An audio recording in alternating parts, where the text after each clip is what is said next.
We're back. The time is now.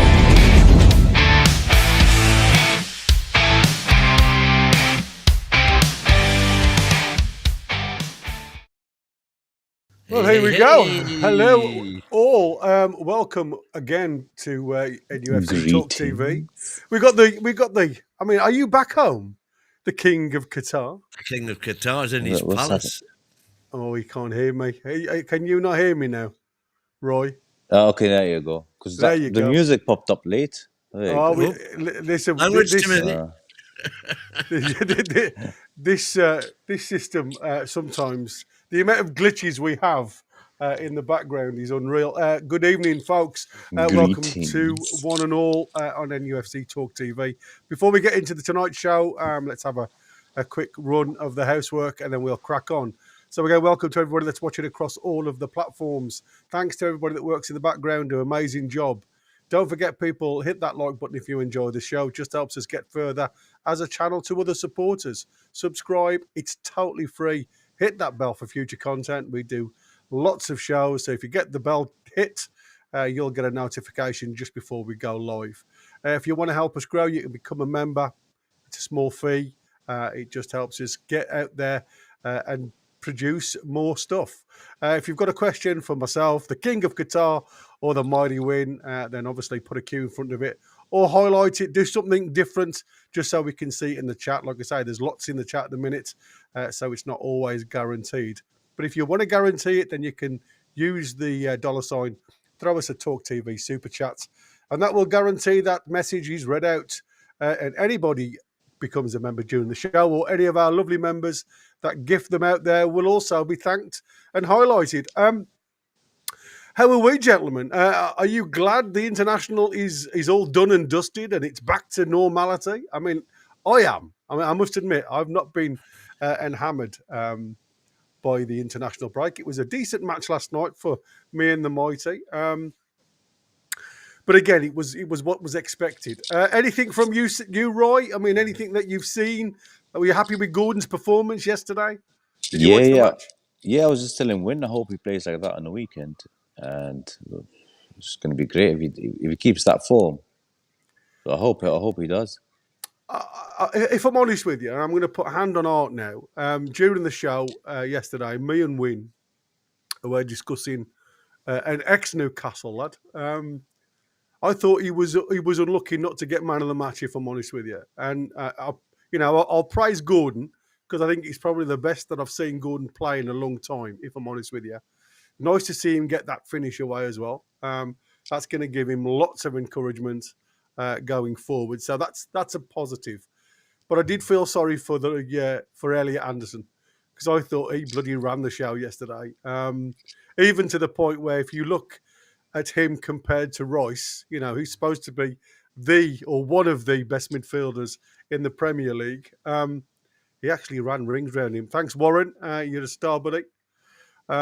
Wish my member would grow and get like to be sure. Yeah, I mean, there is pills you can get for that though, Warren. If you want to go there. Sophie B saying bring back proper football. I totally agree. So yeah, it's encouraging. It's encouraging if I'm honest. And I'm glad, like I say, to see certain individuals get a game. So Dan Burn got like a few minutes. Again, his hand was heavily strapped. Shouldn't be a problem because obviously the one thing that's a concern for us now, Brighton, is fullbacks. We seem to be losing fullbacks literally by the wayside. With his hand heavily strapped, and obviously he played a few minutes yesterday, didn't seem to deter anything. But obviously, that's you get these phalangeal breaks in the hand, and like I say, they're either easy, doesn't cause you any issues, and like I say, with the strapping that he had, I don't think that will be a problem with him being, running around. But when you go to ground, sometimes the impact of it in the ground can jar that hand a little bit. Have you guys got any concerns about this broken hand, knowing full well that we haven't really got much cover? To be fair, Big Dan doesn't go to ground often. No, but it's like, going on a slide, you know what I mean? If you're going in for a sliding tackle or something like that, your mindset is often just on the job itself. As long as it's his hand, I'm not really worried. I don't think we're ever going to get a Marcelino situation again where he's out injured for 9 months because of a broken finger. That was ridiculous as far as I was concerned. Well, however, as you say, back to the grind now, and that's the bread and butter. But it was excellent to see Gordon have a good game. Like you say, I would have made Elliot Anderson man of the match as well. But he got a goal, good goal. And he had a good game. And for once, he was going on the outside. On quite a few occasions, he went on the outside, which we just don't seem to see him do in a black and white shirt. Now, is that because Tuchel's telling him to do it? I don't know. Eddie Howe was telling him not to. I can't believe that for a second. But I can't believe that Tuchel's telling him to do it. But I can't believe that Eddie's telling him not to do it. So it's obviously, how he feels in himself, sort of thing. And as you say, that goal can do nothing but give him confidence, because it wasn't his first shot. He had a couple of sighters before that. One of which when the place that they've been going when he's been shooting from there for us. But it's good to know that he can hit the target. It's like I say, for me, it's an interesting one because, it's all about him going. Is he fiddling with his microphone? No, mine's fine now. It's interesting to see how a player can play a totally different mind game, if you like, when it comes to international play, and then when you look at the way Gordon has been playing for Newcastle, it's not as if he's had a bad game, but the end product just hasn't been there at all, has it? Final third stuff. So his endeavour, his movement and everything else gets you to have a look at him, but he certainly hasn't been hitting the ground running. But, I mean, for me, but he's played the international games. I suppose he didn't really do a great deal against Wales, but he didn't need to. It was a friendly. Even though he tried, not a lot came off, but he was, like I say, more inside than outside. And yesterday against Latvia, it's exactly what we wanted to see, was that burst of pace, getting him down past the back line, playing a 5 across the back line as well, which isn't easy to do. And obviously getting just rewards when he did decide to come inside. He'd got that, again, a little bit of composure where it was needed to slot it into the corner. Very good finish. DX, it's nice to see you, my friend. It's like the old team. Yeah. It's like a ghost. We're hoping the night team. Indeed. I can tell he hasn't had a haircut. Those who haven't been here long enough, Roy and DX did the Tuesday night show. Yeah, always at the very early days. With the Twat reunion. It seems that way. Exciting isn't it? times. Yeah, crazy. Now, I was going to discuss, obviously, with you guys being on, I don't know, because I had to reset my computer. I'd got loads of bits and pieces set up, and I've lost everything now. Wynne, you sent me some information about a change, because I'd got the Sunderland fixture had been moved for TV coverage. But there's a few others. Can you tell us that information that you've got regarding so Sunderland the has been moved to a 2:00 kickoff on Sunday the 14th. Then the Chelsea game on the 20th, Saturday the 20th, has been moved to a 12:30 kickoff, which is anyone who knows me knows I cannot abide. Yeah, you don't even get up till 1:30, do you? Not just that, but the crowd just never seems up for it at all. You know, you haven't had your standard 3 hours of drink in the belly. So the bars will no doubt be opening early. It's around the Christmas period, so everybody should be in festive mood. Then on Saturday the 27th, day after Boxing Day, that's just a 3:00 kickoff against Man United. So that promises to be a rousing crowd, I would say. Post Christmas and good old standard 3:00 Saturday kickoff. That's something to look forward to. And then the Tuesday game against Burnley, away to Burnley, has been moved. Typically, isn't it? The Tuesday fixture away changed to an 8:00 kickoff away to Burnley. So that means the fans have got to get back from Manchester effectively after 11:00 on a Tuesday night. Oh, it's mental. It's a bit heavy. It's madness, man. Absolute madness. Why they can't arrange for locally adjacent clubs to play these 8:00. Obviously they've got to have fixtures at 8:00 at night, but why it can't be even local derbies? Have Everton Liverpool at 8:00 at night. Nobody's got any problems getting home then. But how often have we've had Brighton, for God's sake, on a Tuesday night away, and quite often London fixtures, which you can't. The last train is 10:00 and you can't get it. So it involves either going by road or staying over, and all the expense that costs in London. No thought for the fans at all. But that's another story for another day, and we could talk all day about arranging the fixture rota. Yeah, I mean it's always an issue when it comes to a fixture change, TV, whatever, for anybody, and it's got to be the same win for any opposition fan travelling up to the northeast if there's a fixture change. And, it's difficult for them to get back, the same as it is for any of the Newcastle fans. I mean, just look at the two fixtures in question. Sunderland, we're playing Sunderland Sunday, at 2:00 on a Sunday. On a Sunday, exactly. And within a fortnight exactly, in fact, we're playing, 2 days in a fortnight, we're playing Burnley away on a Tuesday. Why couldn't we play... If they want to rearrange the fixtures, so we'll play Burnley on that Sunday at 2:00 in the afternoon, and Sunderland at 8:00 on the Tuesday night.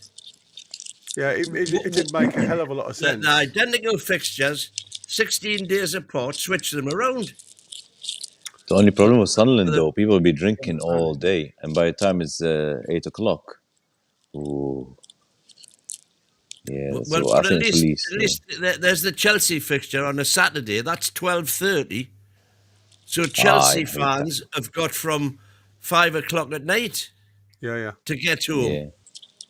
No, I mean it makes a lot of sense, I suppose. I mean, like I say, for me, fixture changes, I don't think anybody takes into consideration these days, fans, at all.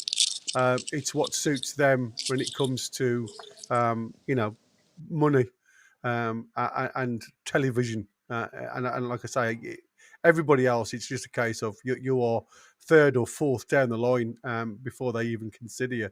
So it's a problem. I don't know whether you guys have been in.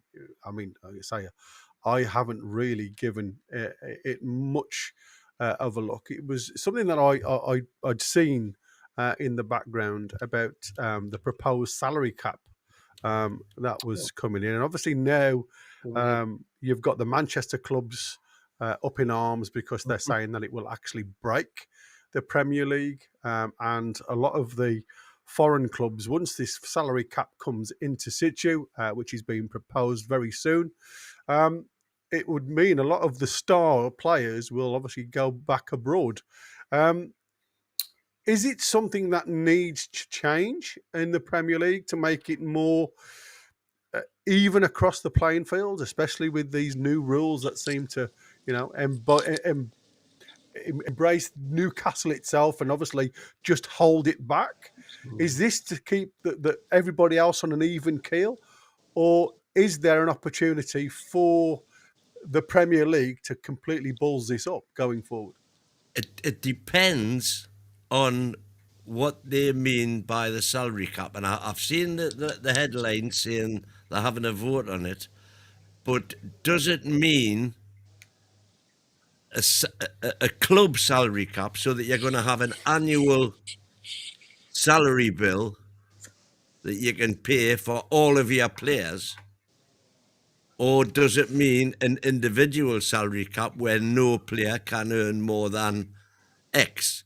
If it means the latter, it can only damage the Premier League. I mean, the proposal would limit spending on wages and transfers to 5 times the amount paid in prize money and broadcast revenue to bottom club. So, we were talking before about it's the 4.5 to 5. It's anchoring. Yeah, that's exactly what it is. It's the anchoring coming in. But it's the way they've put it with this salary cap next month. You know what I mean? I'm just reading the Times. I'd had a look at the Daily Mail. I'd got several different papers that give a different point of view on it, but they all come to the same agreement: is the fact that the big clubs now will be the ones that will go against this, and it's whoever the smaller clubs want to follow suit that seem to get the feeders from certain clubs, if you know what I mean, regarding loan deals and stuff like that. So you're always going to have clubs that will go for it and clubs that will oppose it. So for me, if they go with the 5, then for me, I'm happy with what that ruling is, because I think that will just keep everybody in the same bracket, and it'll be those that can afford it will afford it.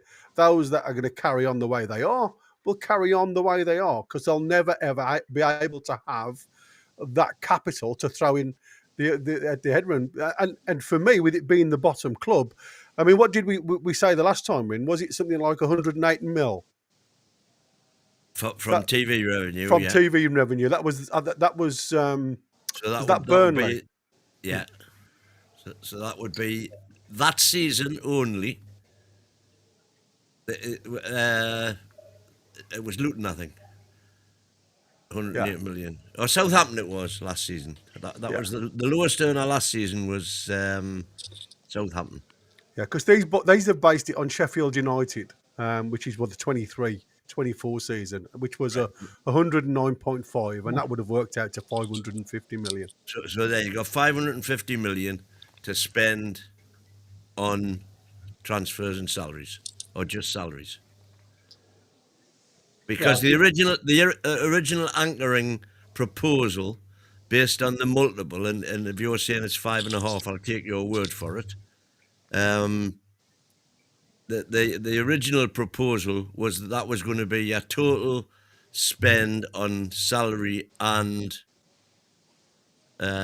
transfers, and that obviously then encompasses a lot more clubs. And it prevents the top clubs utilising their full revenue. Yes. That's why I said it keeps it even keel, doesn't it? It keeps it better balanced. But you can't limit individual. If it's a bit like the MLS at the minute, where they're allowed to pay, stupid money for a couple of players if they can prove their pedigree. Like your Beckhams and your Messis. They can break their salary structure because they're bringing in players who are going to be beneficial to the whole league, because it's going to introduce spectatorship at every venue that those players perform in. Yeah. So that's the thoughts behind that, and I'm all for that, actually. I don't have a problem with that. Cool. Thanks, Warren. It prevents, everybody was worried when the Saudis came in with Newcastle that we were just going to do a Chelsea, do a Man City, buy the league. And I don't think that in itself is right. You know, I think it should be like more earned than simply bought. Although, as I've said many times in the past, 'twas ever thus. You've always been able to buy the league. Yeah, Not absolutely.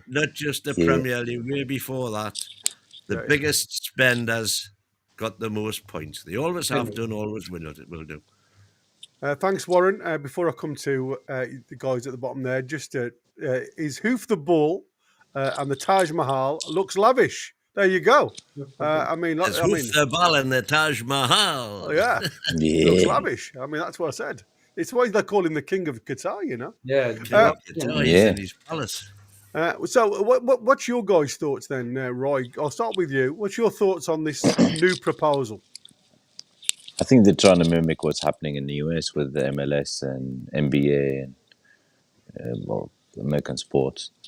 It might cause some trouble, especially for the big teams, but I think gradually it might work. Because if they say, thing is, if they're going to implement it now, what are they going to do with the players already on 350 a week or 400 a week or whatever? So that might be the cap. They'll have to be exempt, I I think. was going to say they'll Yeah, have to of be. course. Yeah, or that might be the cap. So they might say, okay, the cap is 300 a week. You can't go, with the individual option. So it might be, yeah, you can't pay anyone more than 300 a week. And the big clubs will be happy with it. And it's not going to affect any of the rest because we can't reach that high anyway.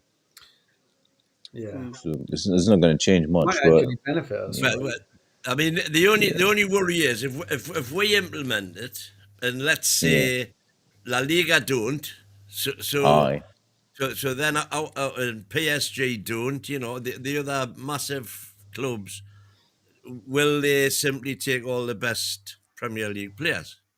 Yeah, that's the only thing that might affect. That's and that then diminishes the excitement, the appeal, the worldwide appeal of the Premier League, which is the one thing that they do not want to do. The thing is, it's always been like this anyway. You'll never see a Messi here or like top. Even when Ronaldo was here, he wasn't the top player in the world. So when he left and went to Real Madrid, he went to that next level. Next level, yeah. But so we've always had the 3 or 4 of the top 10 players in the world always here, but it's never the number one player. So it's always Real Madrid or Barcelona, really. You can't compete with those two. Not even PSG. Well, PSG, they afforded with 1 or 2, but they've changed their policy now and they've gone back to the roots. And see, the team that Seems to won be last working year, now, mate, doesn't it? yeah, it's working better than it used to. Yeah, exactly. DX, what's your thoughts, dude? Well, I think it could. It's a weird one because if they put a cap in place, let's say that they put 300 grand or something like that, it might actually, from a selfish point of view, it might benefit us a little bit because we're working towards that. Our turnover is increasing every year, so we might be one of the few clubs in the Premier League that would actually be able to reach the apex, the top pay in a couple of years. Whereas a club like Burnley, they're not going to pay 300 grand anyway. You could have a cap. You could have any cap, 200 grand, 100 grand. They're not going to pay that. So those sorts of clubs, it would put us in that elite bracket a little bit more. But then in terms of the league, of course, it could affect it. But are we? I mean, is that not already happening? You're seeing a lot of the, like Roy says, a lot of the top players do tend to go abroad. Would anyone have paid Mbappe's wages or the signing on fee or anything? Yeah. And you've seen like now we're losing like Newcastle, losing players like Isaac and stuff because they're getting paid 300 grand to go to, or whatever it was, to go to Liverpool. So I actually think it, from a purely selfish point of view, it wouldn't, as long as the cap's quite high, it wouldn't necessarily be detrimental to us. But from a league point of view, I mean, it'd be interesting to see if the Saudi league then was like, oh, okay, we'll pay you 3 times that. If it might turn a few more heads, but I don't know. I think I'm not. It's not too upsetting to me. The PSR thing's more upsetting because exactly, and that to me, like I say, has held only us back by the looks of it. Because I think. you know what I mean? Because that's what it was supposed to do. I'll let you do the Warren one while I go on to the next. What he's saying is quite rightly. There's other ways to compensate for any cap, and this is what NFL players do. They have that contract with the club, or in fact with the league. They have the contract with the league, not with the individual clubs. Although the clubs pay the salary, the contract is with the National Football League. But they then do private deals for sponsorship and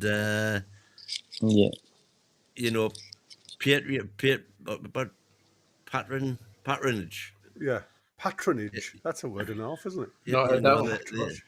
Is that a word? Yeah. Well, it is now. Yeah, it is now. You think it's a word? It is now. I mean, that's your English lesson for today. You normally get a geography lesson. There's your English lesson. Patronage, okay. I mean, they make more money from that than their wages. Yeah, I mean, there was clubs were voting on the issue. You know what I mean? And it was like there was 16 clubs that were in favour. United, City, and Villa voted against it, even looking at it as an option for controlling spending. Chelsea totally abstained amid concerns that such a policy could hamper their ability to remain competitive and have a negative impact on the Premier League status as the strongest domestic competition in Europe. They cite the fact that their European rivals are limited only by UEFA's squad cost ratio rules, which are being implemented over several seasons and aimed to reduce spending to 70% of revenue. So obviously, when you go into obviously what they are saying about the 70% of revenue, the squad cost ratio, clubs, even though if it is the 5% that they're looking at doing, because there was two numbers that we were told, or it was explored, the 4.5 or 5% of the bottom club's revenue, or broadcasting revenue, I should say.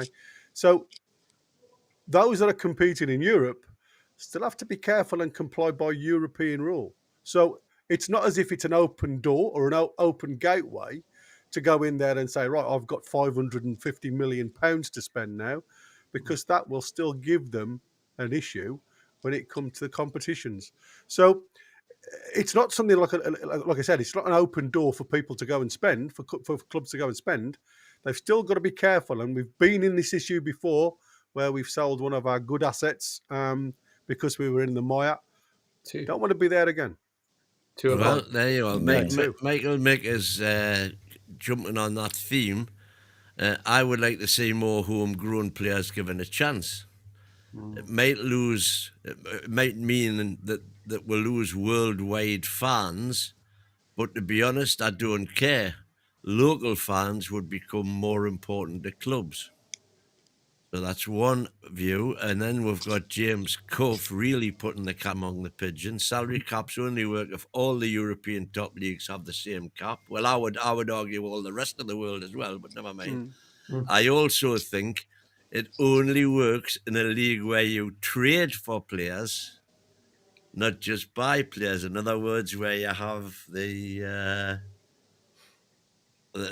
kind of draft system that they've got in. Can't do it in America, and I don't think that'll ever because of the relegation promotion thing. And then we've got Warren back in again. I think he's on a one tonight again, folks. Wordsworth win. You best have a lie, dude.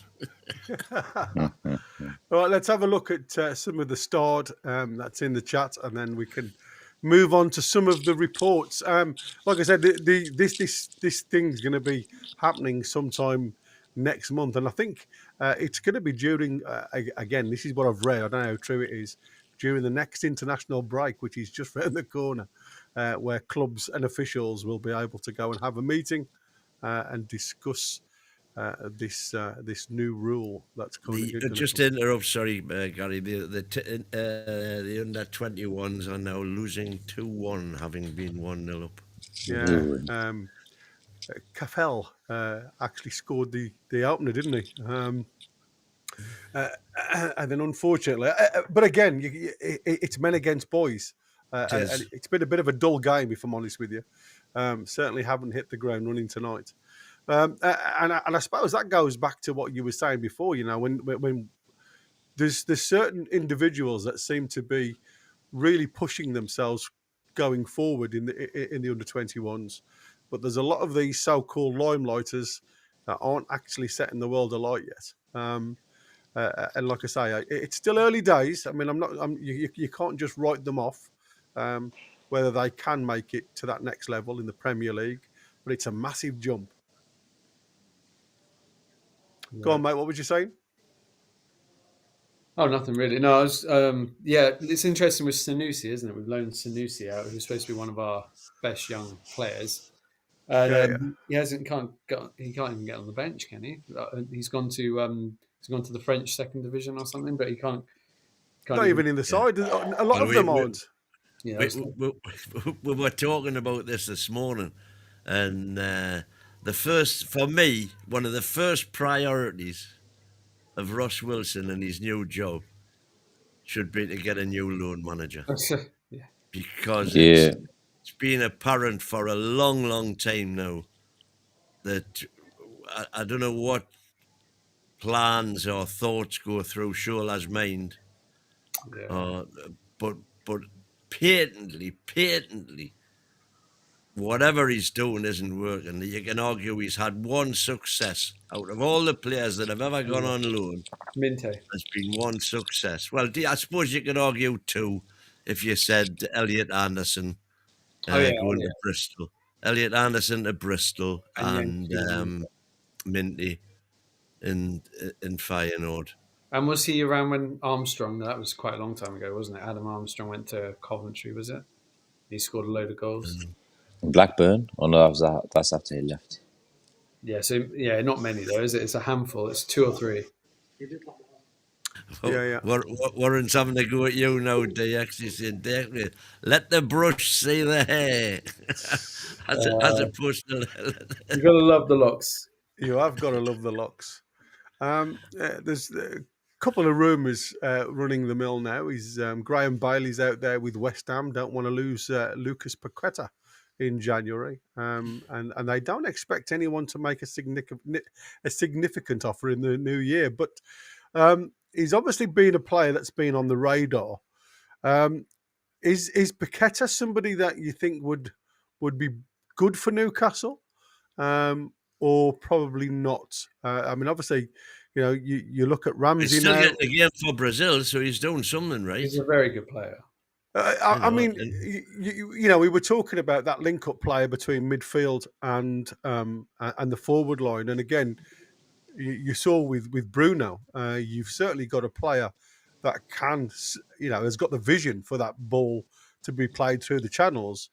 It's whether we've got the runners to make them runs, isn't it? Unlike the Brazil youngsters, who seem to be wanting to get in and amongst the goals all the time. And for me, Paqueta's another one of them. Plays in that hole. It's very difficult to mark if you're a defender. Do you go tight? Do you stand off him? And he's the type of player that can unlock doors. I like Paqueta. I think he'd be an absolute. I wouldn't say he'd be a wonderful player at Newcastle, but I think he'd be different. He's a different type of player at Newcastle. Yeah, I mean, I love Paqueta, mate. And of course, he's got that history of being very successful with Bruno. Yeah. Bruno's best friend. Not just in Brazil, but in France. He's 28, isn't he? 28? Yeah. Is he more? Do you think he's more of a 10? He is. That's what I'm saying. He's a high 8, 10, isn't he, type of player. But again, he's a type of player that sometimes he can be a luxury player. He's got his little videos. No, I mean, I think he is a class act, isn't he? And we were linked with him for a long time, but it depends how much it costs, I suppose. Because again, there'd be no sell on value because he's 28, so you'd be buying him for now, like with Visser. And do you think he would take Joe Linton's place in the team, or he'd have to, wouldn't he? I've already eyed up my replacement for J7. Elliot Anderson, isn't it? He was playing for England last night. Yeah, absolutely. You'll pay a top dollar for Anderson now, though. I'll tell you now. Yeah, well, so be it. I think probably Ramsey will get it before the end of the season. I totally agree. I think it'll be Ramsey, and I think that's the reasons why they earmarked Ramsey to come in. It didn't cost us a lot of money, and he again, it's his fitness thing, isn't it, with Ramsey? If he can stay injury free, he certainly could quite comfortably be, that replacement. Yeah, he's a talent. But The last one was a tackle, though. It was unlucky as well. it was absolutely, and the trouble is when when you look at your ankle, there's not much meat around the ankle, so it's virtually stood on bone. So you get that swelling, and sometimes it can take a while for the actual swelling to go down. It's not just as simple as a sprain or something like that, because if you've sprained your ankle, you know exactly what's going on. He had a lot of swelling apparently for 10 days, to the point where when they were scanning, they couldn't see if there was any damage underneath the swelling because of the amount that was around the ankle. So it was a case of he had to go back for a repeated scan once the swelling had gone down. Luckily there wasn't anything nasty lying beneath. Now, obviously, with our roaming reporter, Then Connor, another £2 there saying we missed the boat with Simmons. He's got flat. I assume he's talking about Xavi Simmons, yeah. Simmons that went to Spurs. Yeah, he was. He seems a bit lightweight, though. 2020 hindsight. I was touting for him. Yeah, but the trouble is, he's even windows ago. Yeah, even he though has been criticised by his countrymen, hasn't he? Because he said, the problem with Simmons, you don't know what player's coming. Sometimes he turns up and he's in a breath of fresh air. Again, another confidence player. He's a type of player that if he beats the opponent once, he'll want to beat him out all night long. But if he gets done, he seems to go and hide a little bit. And that's what I said. I don't know whether a lot of these players now that we're looking at would be Eddie type players. Eddie likes a worker, and that's what I said about Paqueta. At the time that I was championing Simons, as I called him, 2-2. It was also 2-2. Get in, Desmond. I've got it on, but obviously I'm not watching it. That was at the same time that Diaby was about, and I said I would take either one of those. And of course, Diaby was a flop at Villa. Yeah, he's a flop. Yeah. So Simmons is doing okay for the minute at Spurs by all accounts, but let's see if it's sustained. He's a very clever player, very clever. Is there? I ain't. I'm like Roy. I think he's a bit lightweight for me. I think he could get. Yeah, he's got a low centre of gravity. He can get past the player, but is he going to be the one that changes a game? I think that at the minute he's flying that crest of a wave. He's gone to a new team. He wants to impress, and he's doing okay. But for me, it's the longevity with Simmons. It's whether he can continue to play in that reign.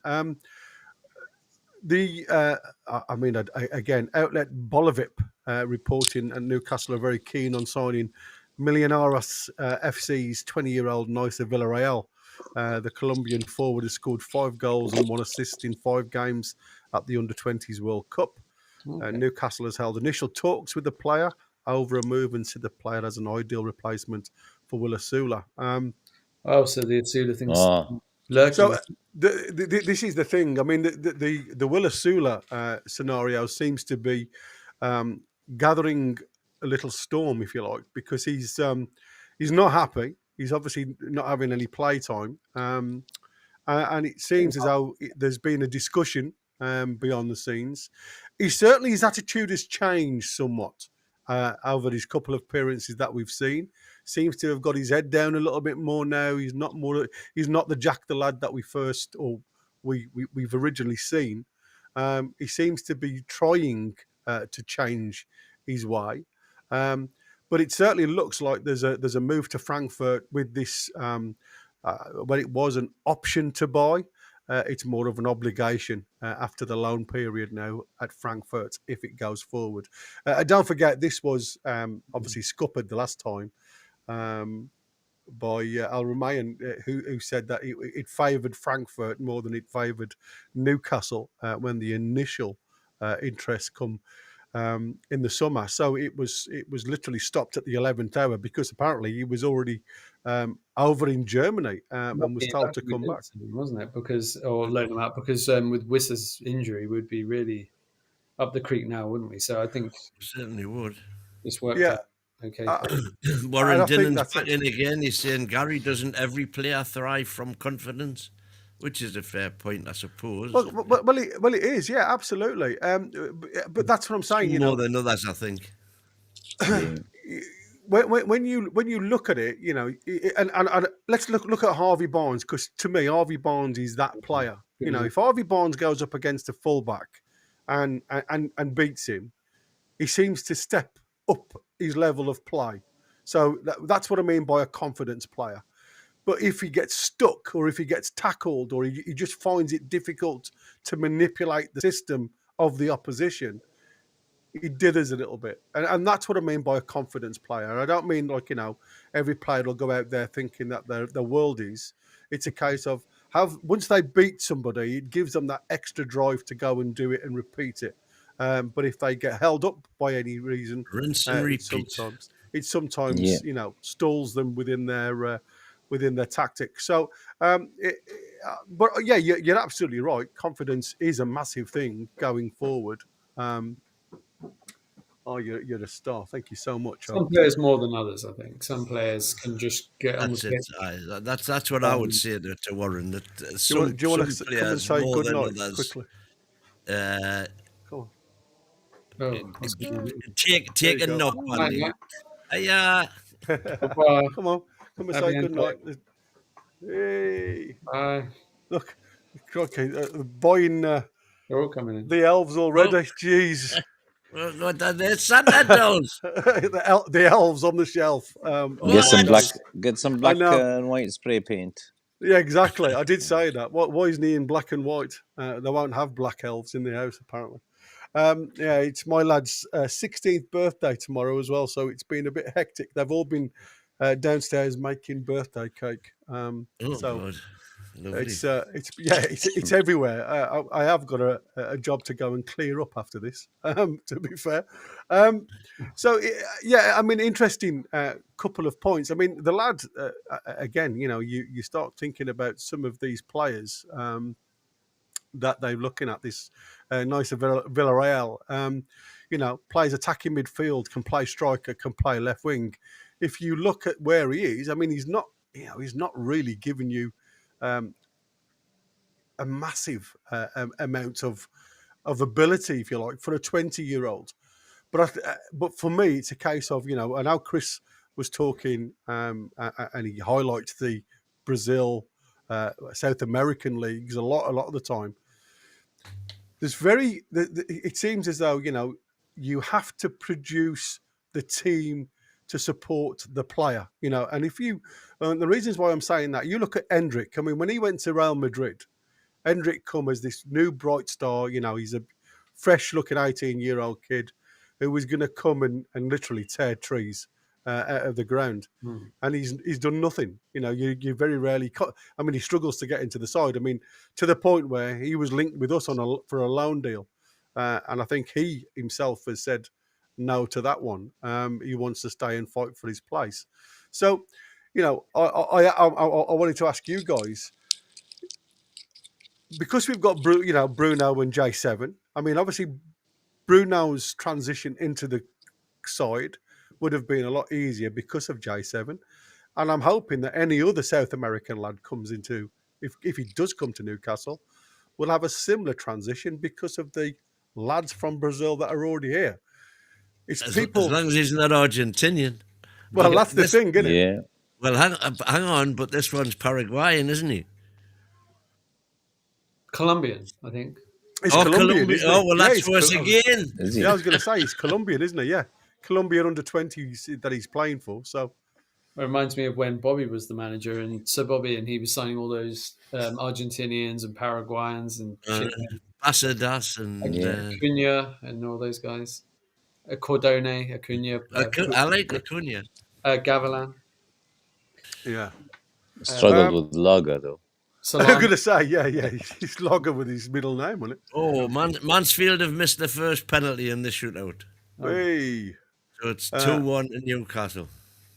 Lots of reports regarding Tonali, and it looks like L'Equipe reporting tonight that PSG have now entered the race.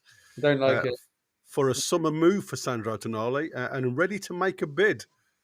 The report starts, PSG see Tonali as the missing piece to their midfield to partner Neves and Vitina. The French club are ready to break the bank to bring him in. Right. It's going to take a lot of money to bring him in. 100 plus, easy. Get the offer. Yeah. The new contract offer in front of them now. Big money. Big money. 5 $250,000 a week. And say, are you signing it or are you not signing it? Because we can't have another Isaac. If not, just let the bidding begin, because PSG will not be the only club interested in buying Sandro Tonali.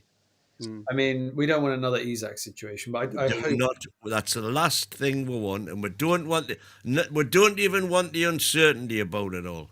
Yeah, get it under wraps. Get it sorted one way or the other. Mr. Wilson, there's probably your first job, second job. You can do 2 jobs together. You got to multitask now. You're getting paid a lot of money. New loan manager, new deal. Don't do a Paul Mitchell and refuse to. Would you put a clause in or not?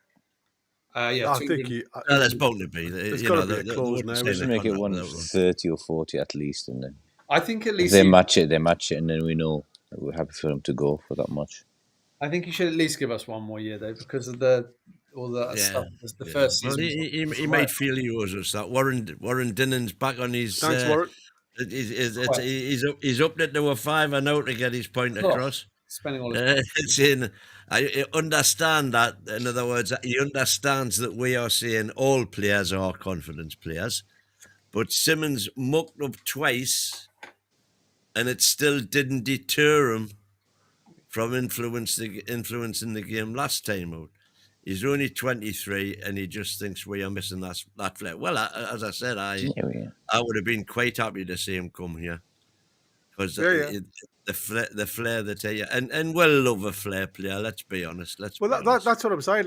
I think the disappointing thing for me, and you can't say Elanga hasn't got flair. He has. It's the fact that how he utilises that flair when he's here, and I think that is the thing, isn't it? You've got to start seeing it for what it is.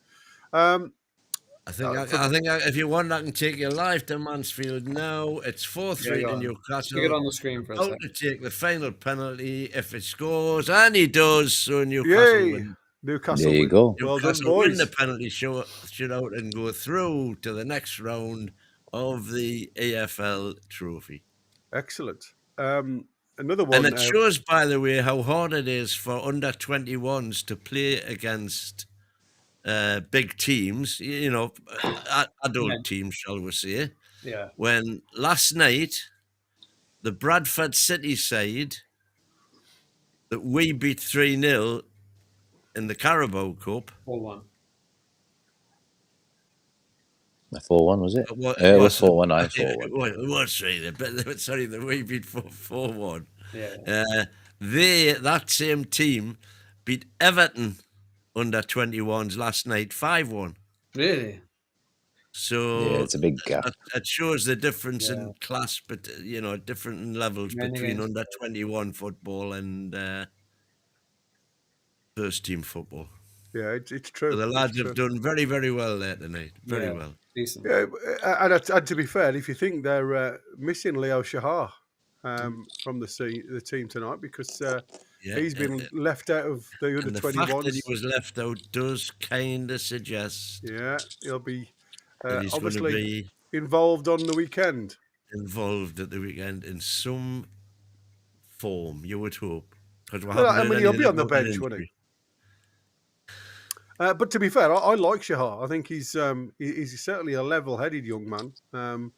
I think he could step up quite comfortably, given the same. You like Shahar as well, DX, don't you? Yeah, I think he's got a lot of potential. He's came from Wolves, didn't he? Wolves, with a lot of hype. He's got a similar accent to me. Yeah, I did see the interview he did with NUFC .co.uk, where he was sort of seemed very, like you say, very level-headed, down to earth. He's only 18, isn't he? So he's got He time is, absolutely. to do Queenie, that. thank you. And we're going to need. Oh, we are- Queenie, 2-6, alert. Queenie has gifted 5 memberships. One for Roy. Come on. And they have gone to Stephen Howe. Well, I hope it is. Stevie Howe. I hope it is the Stevie Howe. If Another you're watching, Steve, get on. We'd love to talk to you. William Smith has been gifted a membership by Queenie. Jason Reacher, not Jack Reacher, I hope. Yeah. And Saint Rasmus.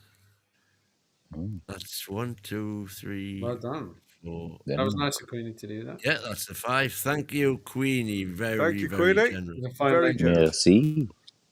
Merci. Indeed. Fabrizio Romano has been out and about. No, not him again. Putting his pennies worth in before the January sales come. He has been asked about Gordon, believe it or not. He's likely to be snapped up by another club. Okay. But the transfer specialist moved to reassure Newcastle fans via the Give Me Sport newsletter. Many clubs admire Gordon, but there's nothing at all ongoing now. Full focus on Newcastle 100%. Romano also confirms that Gordon does in fact have a release clause, close to Bruno Guimaraes' release clause, around £100 million. Didn't realise that, to be fair, and I thought Bruno's had already gone. I thought it had lapsed. It's not worth 100 million anyway. So. No, nowhere near 100 million. If he goes for 100, happy days. But he's a absolutely really good player, and I think he would be hard to replace. But money talks sometimes. But Romano seems to like to stir things up with us, doesn't he?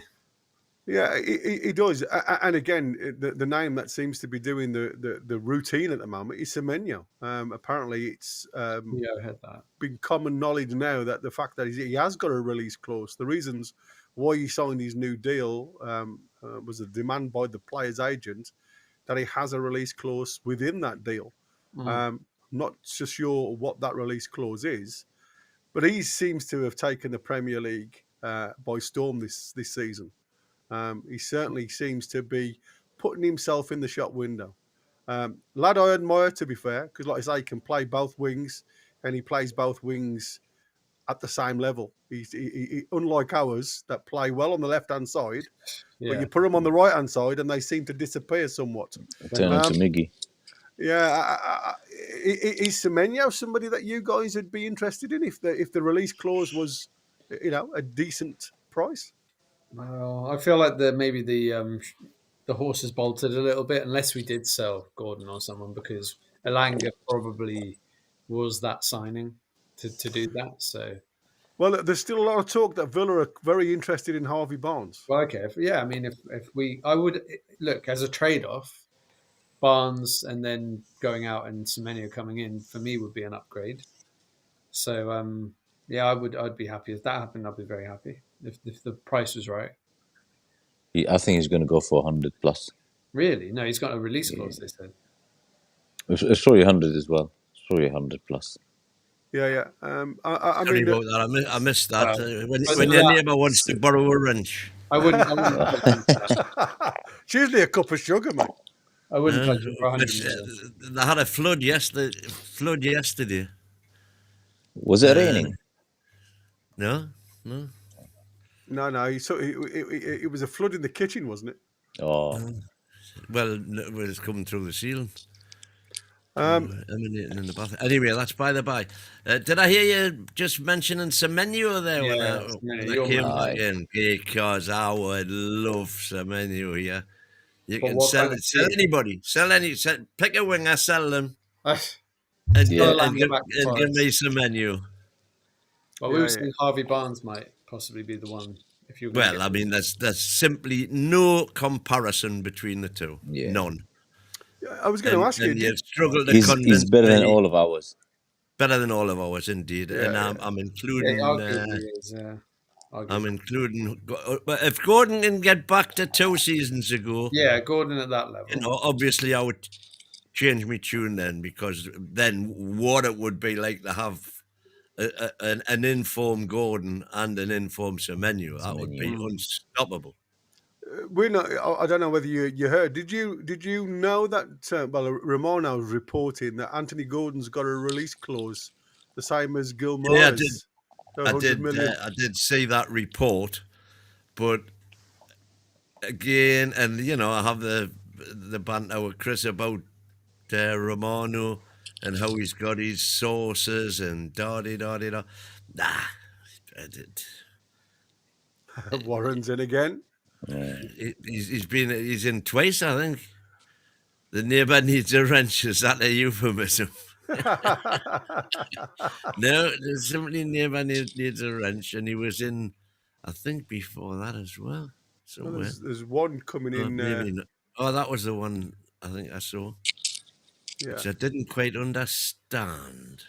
Well, there's one that I can see in the chat there, but it hasn't appeared on the screen That yet. one there says, bums off seats win were crying out for a DYA, and I don't know whether I should even be saying that because I've got no clue what it means. DIY, maybe that's DIY.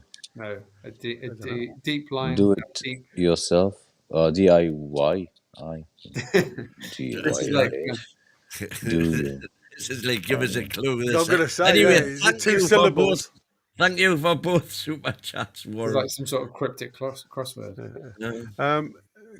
Talking about. Oh, do you agree? We're crying out for it. Do you agree? I don't know what. Right, so that might have been down to the mighty winds. See what he's doing there now. He's conflating me, I think, with the mighty Quinn. Frank Pingle was the best player I have ever seen. He had the fans on their feet, heading for the exits. But was it as good as Riviere? That's the question. And so I think he scored 1 goal, didn't he, against Liverpool?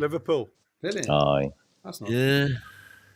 It's like Andreas Anderson. He used to score all his goals against Man United, Liverpool, Chelsea, all those teams, but he couldn't score against anyone else. God, his striking partner got sacked by Sweden last night. Oh, Thomason, yeah. Thomason, yeah. He did. Because he was happy with these. Ferdinand and Asprilla. That was Dalglish for you. He sold Ferdinand and Asprilla and bought Anderson and Thomason to replace them. Yeah. Fantastic. And Ginola and Beardsley. I'm going to say, yeah, Beardsley. Well, Mika Richards is on the players that Dalglish sold. Yeah, he sold Beresford and bought Pistoni. Sold Lee Clark and bought Hamilton. Des Hamilton. Yeah, he sold Ginola and bought Speed as a left winger, by the way. Yeah, it took him a few years to. And he sold Ferdinand and Asprilla and bought Anderson and Thomason. And he wondered why we went to the bottom of the league all of a sudden. God exactly. Almighty. Good business. Ferdinand didn't want to go, didn't he? He wanted to stay, and then they messed up with him. Something happened. Yeah, Ferdinand. Or he was going to go. What happened was he'd agreed to sell Ferdinand, and then Shearer got injured. Yes, that's it. That's what happened. At Everton. So they said to Les, do you fancy not going to Spurs and set up yours quite rightly? Yeah. He'd already kind of pretty much signed the contract, hadn't he? Yeah. Well, he'd already signed his replacement. Yeah. Ian Rush. He got Ian Rush, yeah. Ian Rush without a tash. Yeah, exactly. He lost his magic powers. It wasn't the same, man. Yeah, exactly. Like Samson. Oh, there's Warren Dinnan. You say one of the old guys, Bobby Shinton was tops. Well, he was actually tops.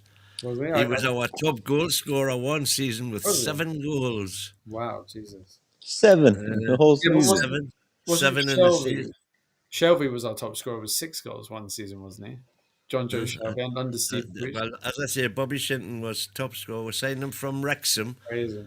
He was Dixie McNeil's strike partner at Wrexham. And the two of them were lethal.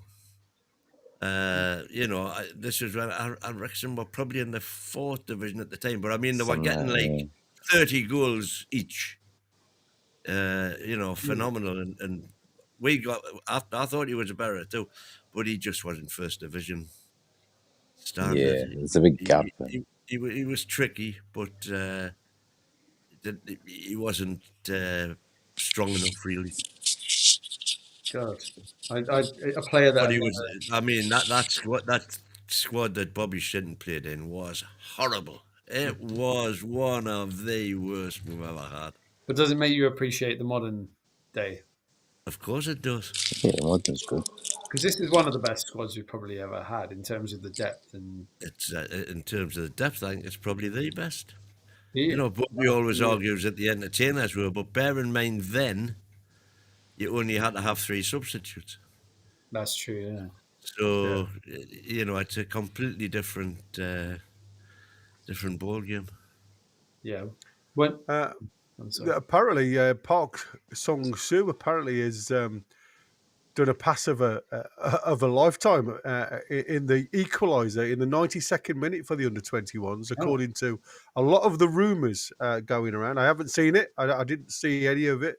Absolute insane technique, gets him an incredible assist to equalise at the death of the 92nd minute. It was a Trivela pass, apparently. So it's certainly one to watch I for. look forward to it. Well, I had it on, but unfortunately I wasn't watching it because... No. Get the replays up. Yeah. Well, we'll have a look. NUFC TV. Yeah, we'll have a look when they start to show them. But yeah, apparently he's getting lots of praise on social media at the minute. This young man, and like I say, I like him. I think he could be one of those young lads that could step up and make something happen. But I've just been looking again. Mika Richards claims Newcastle have a homegrown gem who's next level, above a Barcelona star. What? So apparently Richards was praising Gordon again for the game last night, and was talking about the Rashford stroke Gordon situation. And Mika Richards has gone on to say that he's looking at Gordon as taking the game to another level. I think he's always been a confident boy. He's always been able to go both ways. He's played a little bit up front and in that number 9 role. He's definitely best out wide, but I think his final ball's getting a lot better. Don't forget, when he goes down that side, he's coming onto his left foot. But some of the balls he puts in tonight, they're a lot better than we've seen previously. So I think he did really, really well. And me and Wynn said that, he seemed a lot better when he went down the line and threw balls in. But he's getting a lot of praise from a lot of from the lads around him, saying what difference he is. And for me, Rashford's done okay. He did okay at Villa. He seems to have done okay at Barca, apart from the open goal that he missed, which didn't go down very well with the Barca fans. But again, Gordon's obviously doing a decent role and a decent job for Tuchel to pick him over Rashford, because, like I say, there's a lot of players out on that left-hand side that can play that role. So just need Gordon to, show the same. We want him to maintain that level. That's what we want him to do. That's exactly what we want to do. Warren didn't say, do you remember that he's going back to the Shinton era when he's the Luton game when Wharton sat on the ball. He did the Len Shackleton. Indeed. Happy days. Yeah, well, not absolutely. happy days, to be honest. No, I'm just having a quick look, see if there's anything out there. I mean, again, you're looking at all the international events. To be fair, there's not a lot going on regarding noise, regarding Newcastle. Apart from the good news is it doesn't seem to have any long-lasting effects regarding injuries, like I say, apart from what we've seen. Did you guys hear the Dan Burns story? He had a bit of a jibe. Not a good sign. England's Dan Burn reveals hilarious dressing room question from Newcastle teammate Anthony Gordon after the 3-line Seals World Cup qualification.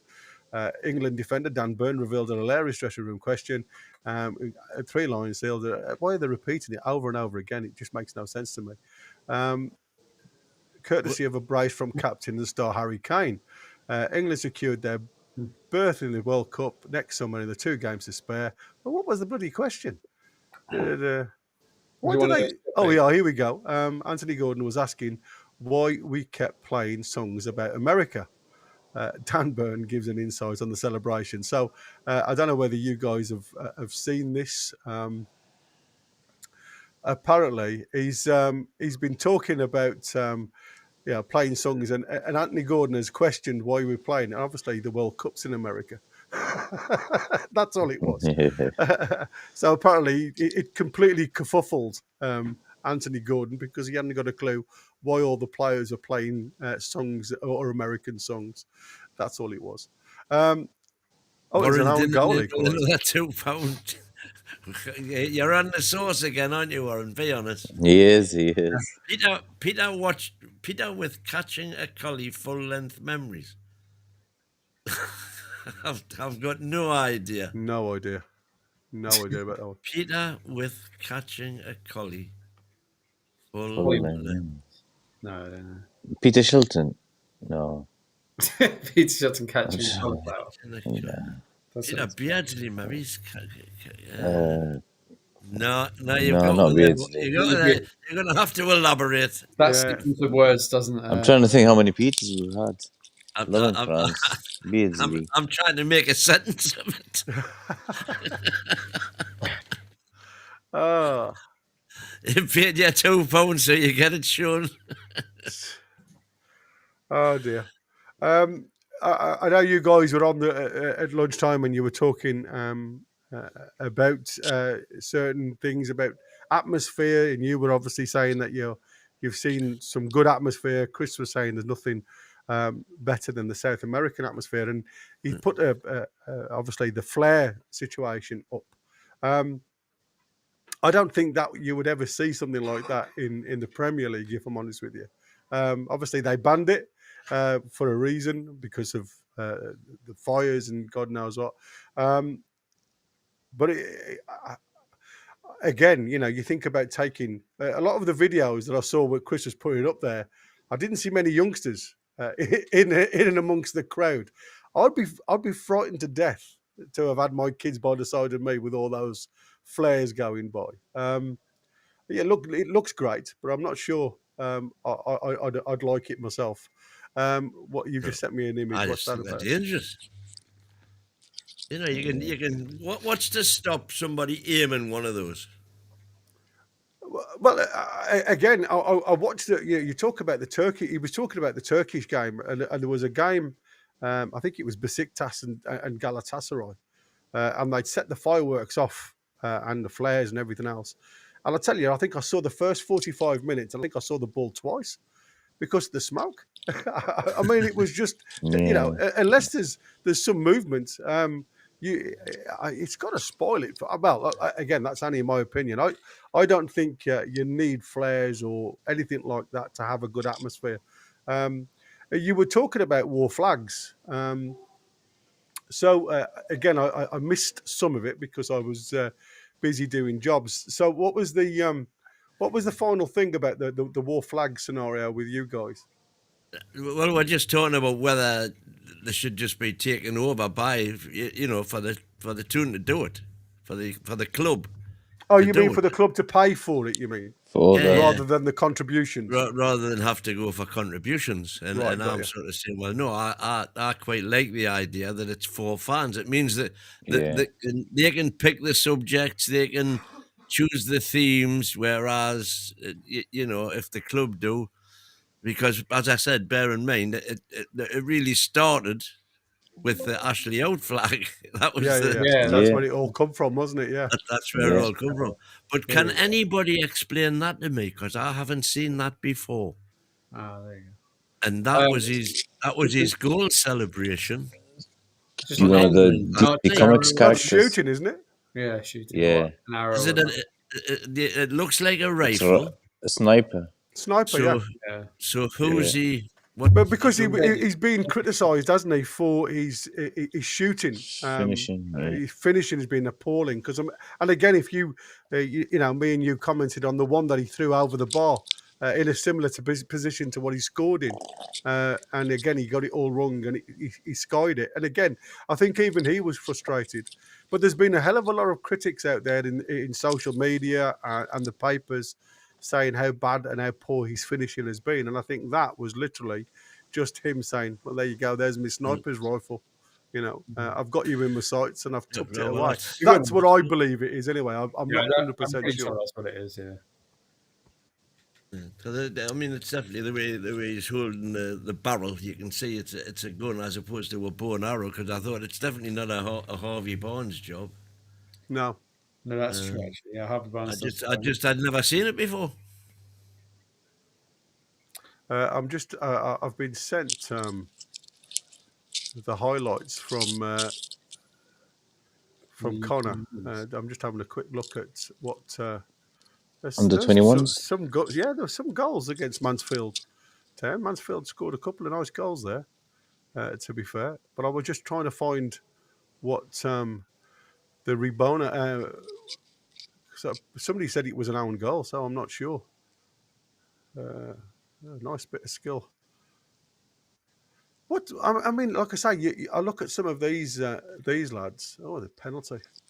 Right, again, that's for another day. What was that?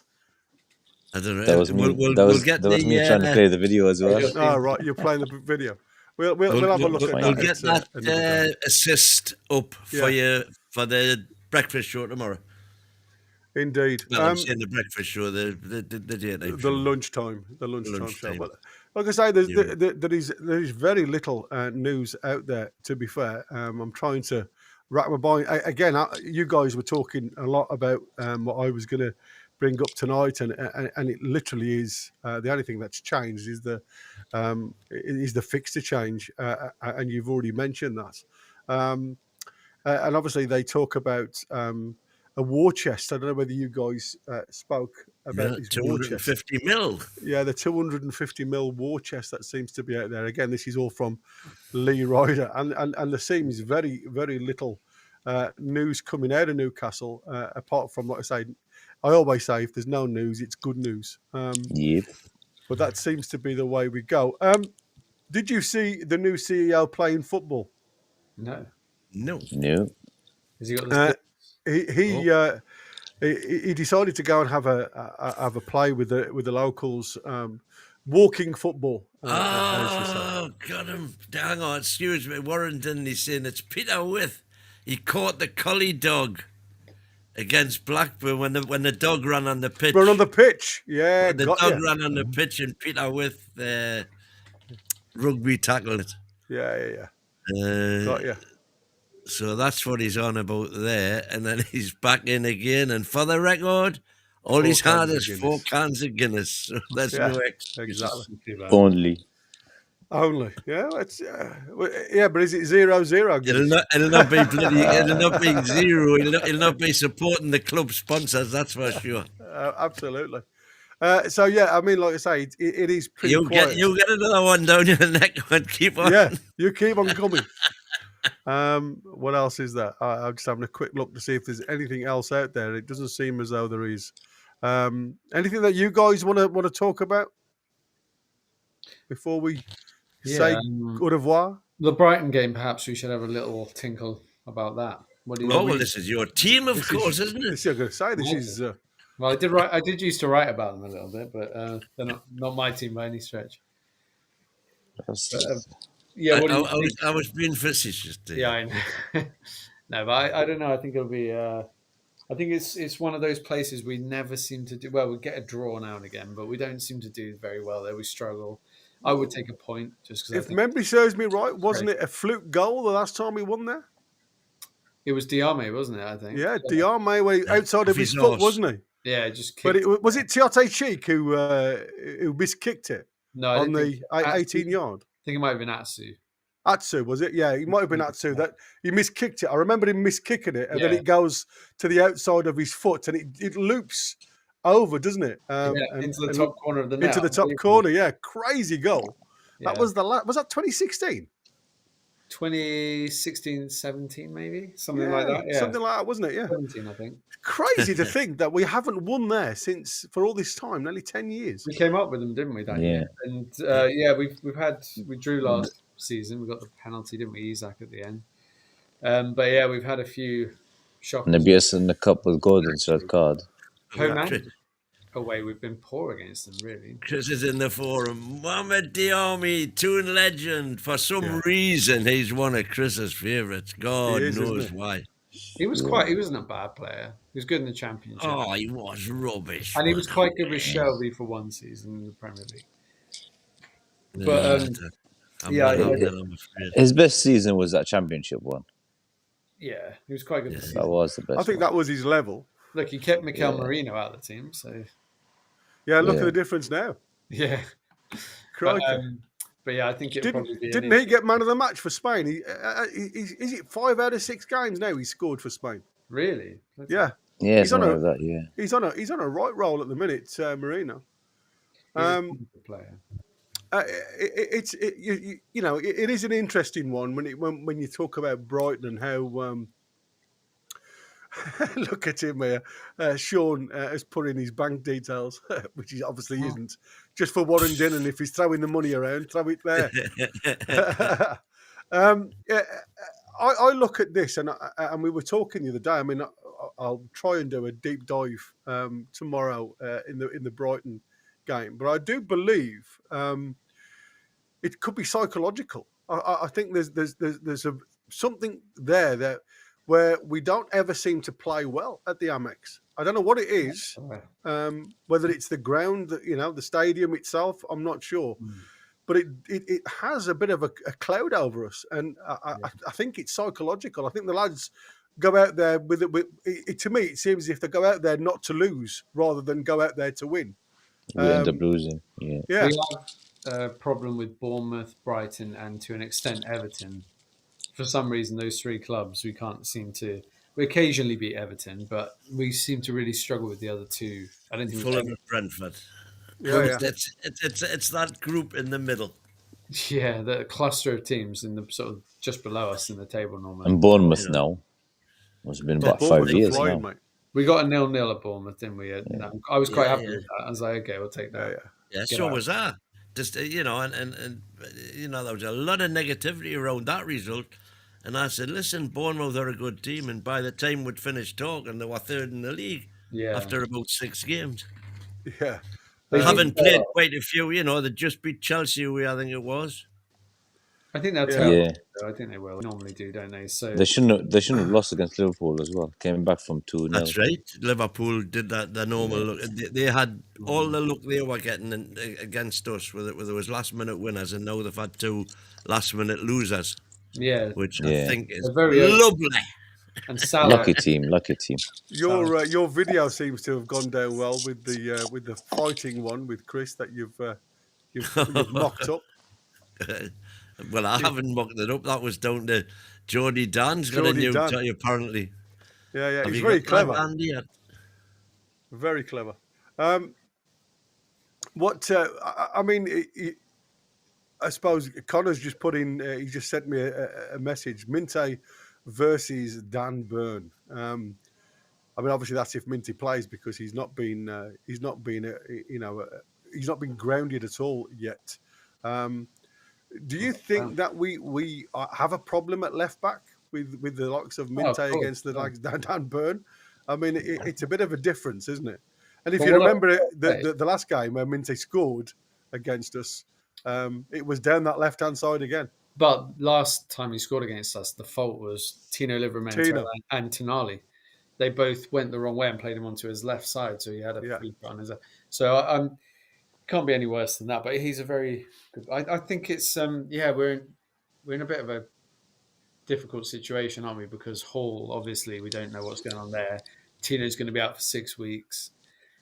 Who else is there? I mean, Target's been loaned out, so it is Dan Burn or bust, really, unless you put Trippier there or something mad like that. But that would just be even more counterproductive, I think. Yeah, we just need Joe Linton to help him out on that side. For anyone that missed this morning's show, oh, here we go. Oh, that's right. That's absolute rubbish. Rubbish. You're the one who's clueless here. And that... Your Hey, accent. magic that.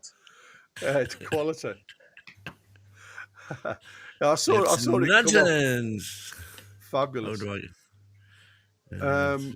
Irish is saying that Brighton has 6 players out this weekend, according to the reports. Surely just on that we should be able to get a damn win. That's good, that. It depends on who they are, I I'm suppose. not sure they're key players, though. I think a lot of their Yeah. players are missing, or they loaned one out to West Ham and stuff like that. But I mean, Brighton aren't playing well at the minute. I mean, they're 12th of the league, just behind us. And the last 6 games, it's drawn 2, lost 2, won 2. So I mean, you could say it's a better record than Newcastle at the minute. It's the same record actually, 1-2, drawn 2, and lost 2. So I think it's going to be very evenly matched, if I'm honest with you.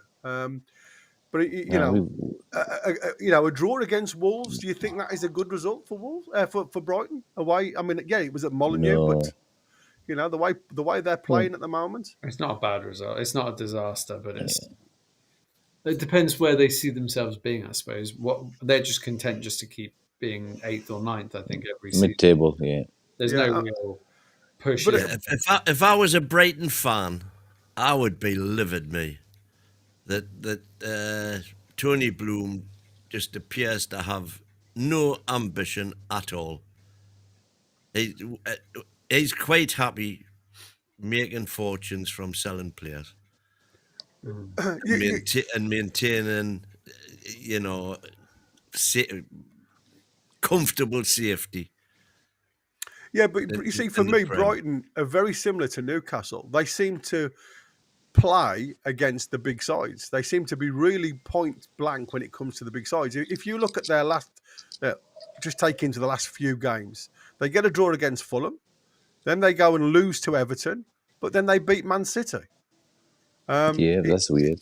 It doesn't make any sense. And then they lose to Bournemouth, then they get a draw against Tottenham, and then they win against Chelsea. So for me, so the 2 wins are Chelsea and Man City. Man City. So that's what I'm saying. It seems to me as if they step up when they're playing against the teams that they need to play against. And then again, it's the Newcastle mentality where they think all I've got to do is turn up and we've got to win here, lads. Where the effort seems to go out the window. So I think this is going to be a very, very close game, and there could be literally just one goal either way that swings this one. Our best record at the minute is defence, and if we can keep it clean and keep it tight, and again, the only real question mark is, who plays down that left-hand side. He's just sent me the. There is a question, is there? That's going to be Dan Burn. Well, like I say, Adam Webbs is out. He looks like he's out for a while. Solly March is out. We know that.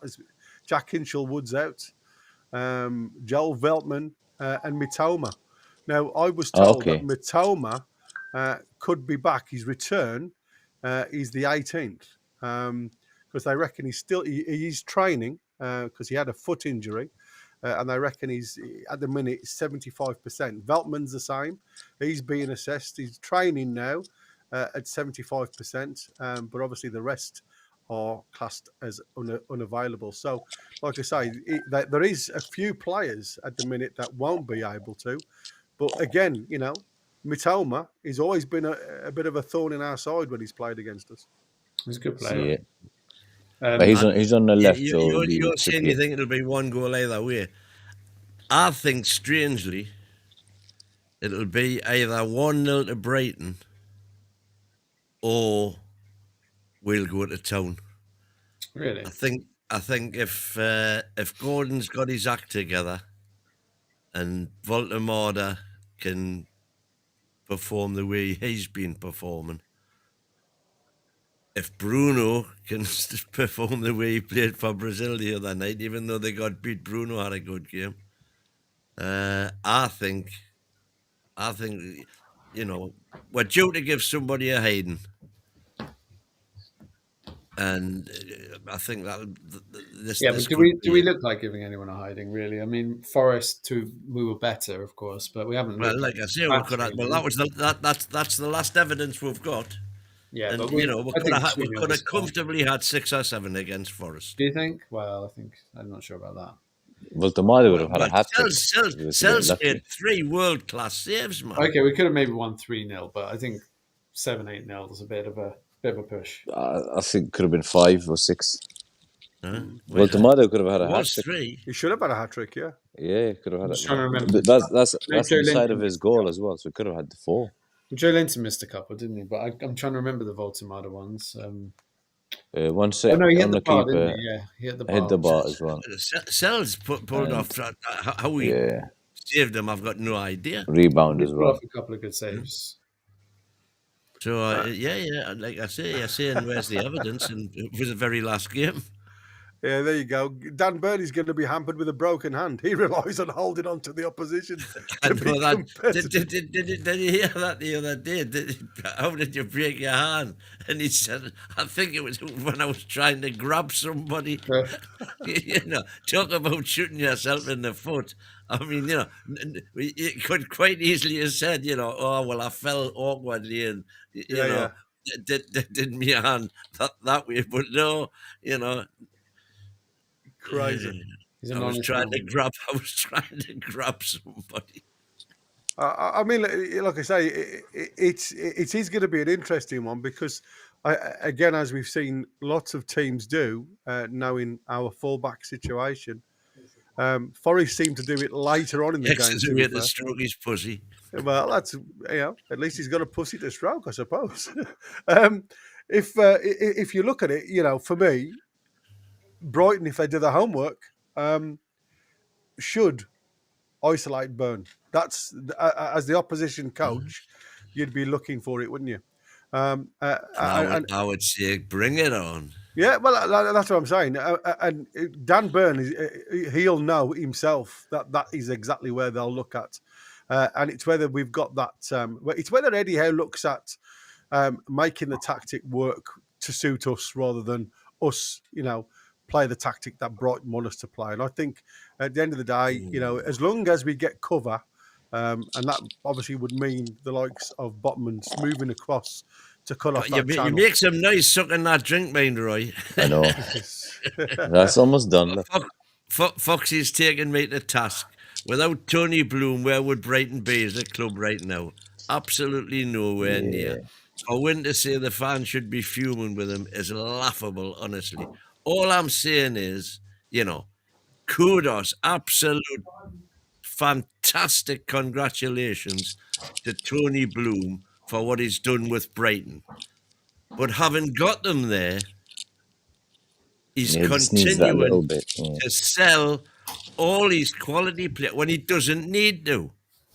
He doesn't need to. Financially now, Brighton are absolutely set for, as far as PSR and everything else is concerned, they're set for a good period of time with the players that they've already sold. They did spend a lot of money last summer. Let's see him have a go. Let's see him try and win something. They spent instead of continually selling all his best players. He doesn't need to. It's just one after the other. It's a conveyor belt, and that's again massive kudos to him for his South American scouting system, which again I've talked about quite openly about how it's as good as it is. But why not take advantages of all that and have a go? Oh, hello. If you check the players he's sold in the last 3 years, probably have the poltergeist is in the house. They spent last summer, so they have invested quite a bit of money the last couple of years, haven't they? Last summer, and I don't know if they spent all this summer, but they haven't. I can't think of a big sale they've made in the last couple of transfer windows. Last few transfer windows. Well, they just sold what's his face to Man United, didn't they? Callister to Liverpool, Caicedo to Chelsea. Man United. I'm trying to think who that is. Defender. I don't think they sold anyone to Man United today. No, you're thinking of Can't Wolves. remember. You're thinking of Cunha No. and Mbeumo. No, that was Brent. That And was Burma Cunha, That was Brentford. Who am I thinking of? Cisco. It'll come to me. No It'll come idea. to me. No idea. I can't remember. I'm just trying to think of somebody had put something in the chat that I was going to. Manu are after Anderson, by the way. Yeah, Today. they've. But apparently Anderson has already come out and said he'll only go to come back to Newcastle if he was moving from Forest. Oh, did he say that? That's reports. I don't know. Again, That'd be great. That it could be just. there'll be another Shearer, and they'll love him for that. Get him back. I mean, listen. You saw him. We see it regular, don't we? Where he gets into the crowd. If Forest haven't got a game, he'll be in the Gallagher end. Sorry, excuse me. They didn't sell him. He's still there. Believer. But They were after him, weren't they? Man United were on the verge of signing him Yeah. at the back end of the window. I thought he'd gone, but he hasn't. He's still there. Yeah, I mean, it is an interesting one for me. Like I say, Man U just seems to be after everybody. They sold Pedro to Chelsea. Yep. Again, Caicedo and Pedro. The only thing I'd say about Anderson at the Went moment, to Chelsea. I do think he was shown up a little bit when we played Forest, that he was in the shadow of Bruno and Tonali. And I think, and that showed with the penalty he gave away. He's a brilliant young player, but I still think he needs another year at least at Forest to develop, play every week, and then maybe come back in a year or maybe 2 years. Well, I agree with that. My thinking is he's a replacement for one of our midfield three, as and when. Mm-hmm.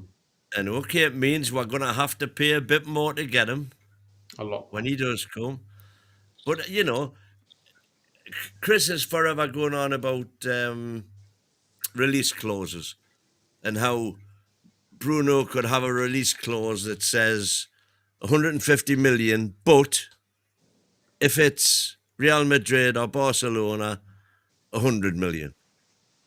Anderson could equally insist on a clause in his contract where it's 120 million, but if Newcastle want them, it's 80 million. Should do. That would be nothing. Have we got no clause, sell-on clause as well? Like buyout clause? No clause whatsoever. That was did you not hear? The Chronicle had an exclusive Anderson sell-on clause or whatever, Anderson transfer clause, and it was about 16 paragraphs and about 20,000 adverts you had to get through to get through the whole article. And the second last paragraph read, reports indicating that Newcastle had a sell-on clause or a buyback clause in Anderson's contract have been flatly denied. Oh, God. And yet the clickbait headline for that article was Anderson buyback clause. Something about the transfer clause. Yeah, apparently during the conversations with Forest at the time, because obviously there was one coming our way and one going their way, and both Minte and Anderson were in a hotel in Nottingham. Didn't know which way they were going to go because, according to the rumours, Brighton were also inquiring about Anderson, so they were both told to stay in Nottingham. And they will be discussed which way one of them is going during the meetings, apparently. And according to, this is the rumours on the mill here, when Nottingham Forest talked to Newcastle about the deal with Anderson, Newcastle asked about a buyback clause.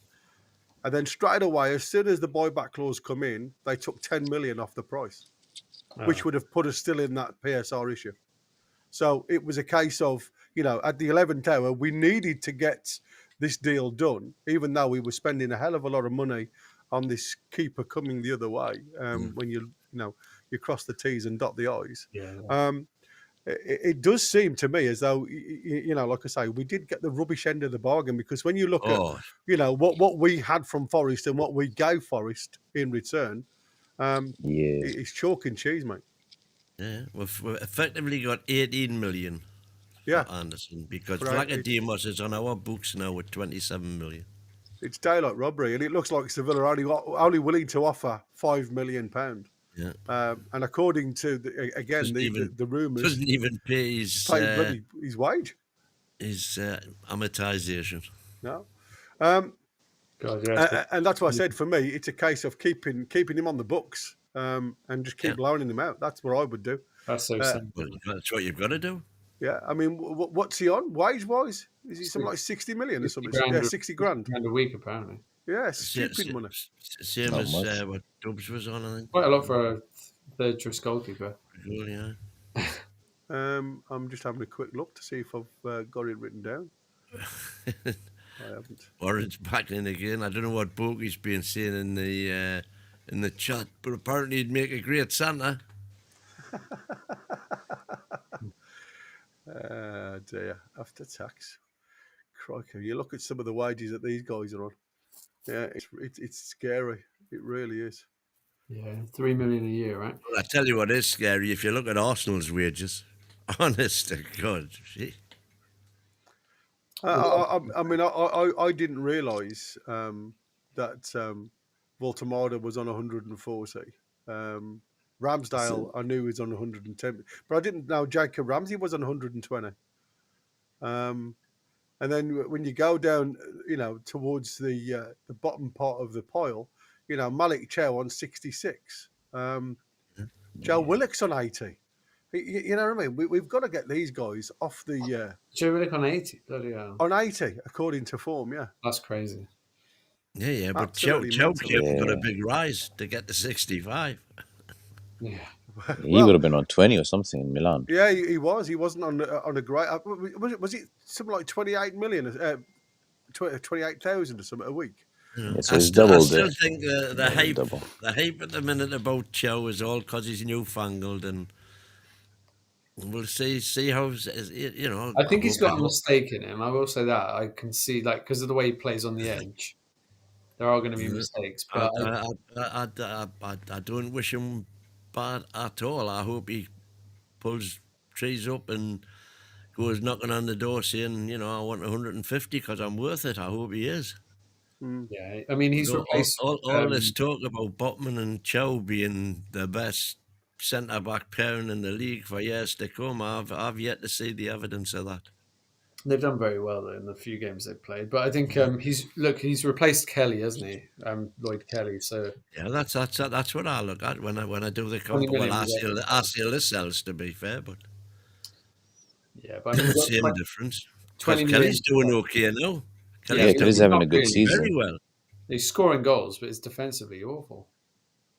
They're conceding 4 goals a game in a lot of games. 4 goals, 3 goals. Yeah, but you can't blame Kelly just for the conceding, can you? It's the whole team. Yeah, the big thing for me when you look at the squad, the midfield seems to be at times non-existent. There's no protection for the back four. The way they're getting pressed all the time. It seems as though they're going to concede at every attack. And that's why I look at the way we are set up at the moment and. With the work rate of Tonali, and even though I think we probably wasted with Tonali being that deep player, you've got to give that 3 in the midfield a lot of credit for the way they support not only the attack but also block any threat coming the other way. The Flaxen Warrior. Warren and Borky are having a private... battle going on ding dong. Warren saying, Borky, the Flaxon Warrior, shite at quizzes. Oh dear. What's that? Borky would want all the elves on $250 a week if he was Santa. There's some stuff going on in the chat. I'll tell you now. Right then, that's it. I suppose we better call it a night because we're going to be back again. Hopefully, we've got some news, but we will be having a little look We'll find at something. Brighton. Yeah, well, we'll have a look at Brighton, and like I say, a deep dive in what potentially could be Eddie Howe's team. Thank you so much again for everybody out there, and thanks for Warren. Who's been, Warren. Warren, absolutely superhero. Yeah, superhero tonight, Warren, Warren. amazing guy. You are. Merci beaucoup. And Queenie for doing your Absolutely super queen. super queen as always. Five Memberships. Thank you ever so much, my lovely. And thanks, like I say, once again, Warren, because he's been smashing it tonight. Thank you to Mighty Win. Thank you to Roy, and thank you to DX. Lovely seeing you guys. As always, this Wednesday evening. Oof the twat. Oof the twat, indeed. Never say never. Well, there is that. Yeah, it would be nice to see a return from you guys. Yeah, we are. Thanks to everybody in the audience and watching, as always. And once again, join us tomorrow at midday for all the news that we get. And like I say, we'll have a deep dive and look at Brighton. And then obviously we'll see you from there. Thank you again, once again. It's a goodbye from them. Cowabunga, baby. Him and them. Yeah. See you on the next one. What do we say? Oof Oh, the yeah, twat. the lads. Lasses and bairns. Well done, the bairns tonight. Take care, everybody. Take care. Progress to the next round of the cup. Indeed. Oh, yeah.